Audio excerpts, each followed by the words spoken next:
Welcome to Off Court True, where we pull back the curtain on the moments the league tried to bury and reveal the secrets they hoped you'd never question. By the early 1990s, Michael Jordan had become more than just the greatest basketball player of his era. He was the face of American excellence. From the moment he stepped onto an NBA court, he brought a level of intensity and artistry that transcended the sport. His competitive fire became legendary, his scoring unmatched, and his presence on the court felt almost mythic.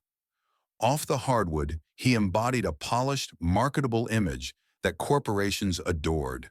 Endorsements poured in, making him one of the most recognizable figures on the planet.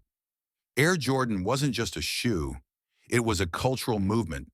He symbolized perfection, discipline, and unstoppable ambition. Yet beneath the immaculate exterior, there existed a side of Jordan that was far less public, a side defined by risk, thrill, and an insatiable desire to win at everything. Friends, rivals, and even reporters whispered about his obsession with competition in all its forms. Golf matches turned into high-stakes wagers. Late nights in casinos became rumors that circulated quietly at first and later gained ferocious traction. It wasn't unusual for Jordan to chase adrenaline the same way he chased a championship. To him, winning was oxygen, and the pursuit of it extended beyond basketball. How did a global icon, adored by millions and protected by a billion-dollar machine, suddenly become the center of one of the most persistent and controversial rumors in NBA history? The ignition point came quietly at first, buried inside local headlines that most people would have ignored had the name been anyone else. In 1992, authorities seized a series of documents during a drug investigation in North Carolina. Among them was a personal check for $57,000 signed by Michael Jordan. According to reports, Jordan initially described the payment as a loan, but later acknowledged it was to settle a gambling debt from a high-stakes golf match. The revelation didn't fit the polished image the NBA had spent years constructing around him, and although Jordan insisted it was nothing more than a private matter, the press sensed a deeper story. Months later, the scrutiny intensified when Richard Esquinas claimed in a book that Jordan owed him more than $1 million in gambling losses. Jordan disputed the claim, but the damage to his image was undeniable. Then tragedy struck: the murder of his father, James Jordan, in 1993. Investigators stated clearly that the crime was random, but irresponsible speculation linked the tragedy to Jordan's gambling habits. None of it was supported by evidence, yet the rumor ignited a firestorm the NBA struggled to contain. And when Jordan suddenly announced his retirement in October 1993, the speculation only grew louder. In the months that followed his father's death and the swirl of headlines about gambling, Michael Jordan found himself standing in unfamiliar territory. He was no longer just the flawless superstar who defied gravity and rewrote history. He was now a man caught between grief, scrutiny, and a narrative he could no longer control. The media, sensing vulnerability, began pulling on every thread they could find, creating one of the most complicated chapters in the history of American sports. Reporters dug through legal filings and police records, uncovering stories of high-stakes golf bets, casino trips, and large debts Jordan had either paid or disputed. Jordan admitted to competitive gambling, but denied any addiction or wrongdoing. Still, every news story fueled the fire. Richard Esquinas' claims of $1 million debt dominated headlines. Talk show hosts debated whether Jordan's competitive drive had crossed into dangerous territory. And as public fascination increased, so did the scrutiny. All the while, the murder of James Jordan loomed over everything. Even though law enforcement rejected any link between the crime and Jordan's personal habits, the rumor persisted. For the first time, Jordan wasn't being celebrated. He was being doubted, questioned, and dissected. Jordan's retirement in 1993 shocked the world. He cited grief and a desire to fulfill his father's dream by playing baseball. But for critics, the timing reinforced the rumor that he had been quietly suspended by the NBA due to gambling concerns.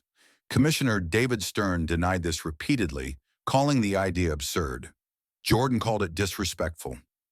Yet the public remained unconvinced. Jordan's baseball journey, rough and unglamorous, became its own tabloid spectacle. Every strikeout, every mediocre stat was interpreted as symbolic. A fallen king wandering through a self-inflicted exile. When he returned to the NBA in 1995, the conspiracy theories roared back to life. Why return now? Why leave then? Was there really a secret suspension? Years later, documentaries revisited the era, reigniting debates. No definitive answers were ever given, and the silence from both Jordan and the NBA became part of the mystery, an absence of clarity that kept the rumors alive for decades. Jordan's competitive nature intensified the inner conflict. He could outplay any opponent, but he could not outplay rumor. He could ignore trash talk, but not whispers about his integrity. The scrutiny forced him to confront vulnerabilities he had buried for years. His public stoicism became a mask stretched thin by exhaustion and grief. For the first time, Jordan questioned whether the world he dominated was worth the personal sacrifice it demanded. That psychological tension became the turning point within him.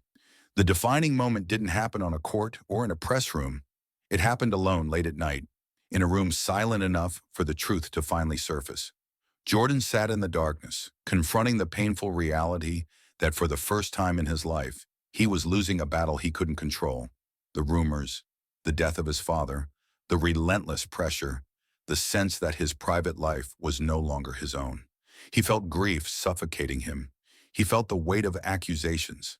And in that silence, he understood that he needed to step away, not to escape basketball, but to escape the noise that had consumed him. That night became the emotional breaking point that led to his stunning retirement. The aftermath reshaped Jordan's legacy. Corporate partners grew cautious. The Bulls dynasty collapsed. The NBA denied all conspiracy theories, yet its silence on certain details fed the public's curiosity. The media's relationship with Jordan changed permanently. He became more guarded, more distant. Even after his return and later championships, the gambling rumors never fully vanished. They became a quiet shadow in his otherwise brilliant career, a reminder that even legends live with ghosts. Jordan's return in 1995 was a symbolic rebirth. At first, he struggled. The scrutiny hadn't faded. The questions hadn't disappeared. But over time, he rebuilt himself, emotionally, mentally, competitively. The 72-win season and the new championships became his rebuttal to doubt. Off the court, he evolved. He became more reflective, more controlled, more selective about who had access to him. He reclaimed his narrative, turning scandal into fuel for one of the greatest resurgences in sports history. Michael Jordan's story shows that even the greatest icons are human. His brilliance made him seem invincible, but the rumors around him revealed the vulnerability beneath the myth. Greatness isn't shaped by perfection, but by resilience. Jordan didn't erase his shadows, he rose above them. Thank you for joining us as we uncovered one of the most shadowed chapters behind the legend of Michael Jordan. If you want more stories the league never wanted brought to light, tell us which player or moment we should expose next. Your comment could shape the next deep dive into the truths hidden beyond the court, only here on Off Court Truths.